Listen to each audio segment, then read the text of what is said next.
Tom Hauser here with another midweek blessing. Hey, I was reading in 1 Samuel 25 last week, and something just stuck out to me that I spent probably way too much time digging into, and that is this idea of reputation. Let me read you 1 Samuel 25 in verse 3, talking about this man that David sent some men to go meet. That this man's name was Nabal, and his wife Abigail was a sensible and beautiful woman. But Nabal, a descendant of Caleb, was crude and mean in all his dealings. The writer of 1 Samuel talked about these two people, this guy named Nabal and his wife Abigail. And each of these two people had a reputation. She had a reputation of a discerning, sensible, beautiful woman, and he had a reputation of being a jerk, of just being a total jerk. And it occurred to me that a lot of people in the scriptures have reputations that precede them. You know, that old phrase, his reputation precedes him, her reputation precedes her, meaning before you even see them, you've heard about them. You know what kind of person you're going to get. And so Saul had a reputation. He was tall and handsome. He looked like a king. David had a reputation that fluctuated over the years, but Scripture remembers him most fondly as a man after God's own heart. Samuel, the prophet here, had a reputation. His sons had a reputation that weren't all that good. And I would suggest that you and I have reputations. Part of my reputation these days, it seems, is that I own a Jeep, and I really, really like my Jeep.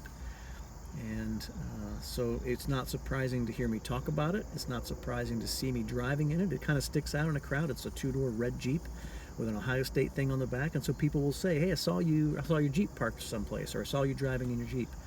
It has, for better or for worse, become part of my reputation that Tom drives a Jeep. There's other parts of my reputation, good and bad, that are just very real. And before I walk into a situation, people they've heard something about me. They have something in their mind about what to expect from Tom Hauser.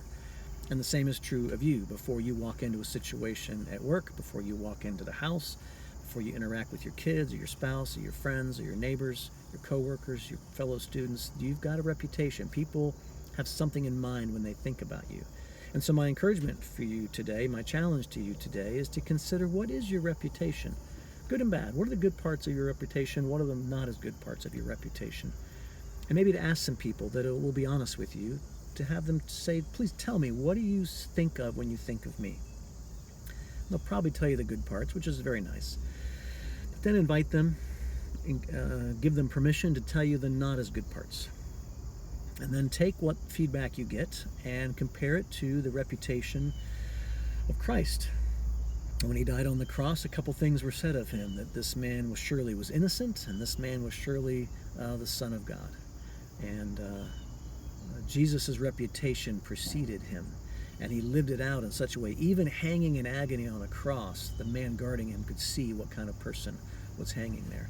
Compare your reputation against Christ's reputation, and see where the gaps are, see where you have room to grow, see places you can take steps, ask for some help along the way. Don't be discouraged. We're all human. We're all works in progress. So don't be discouraged, but also don't just sit there.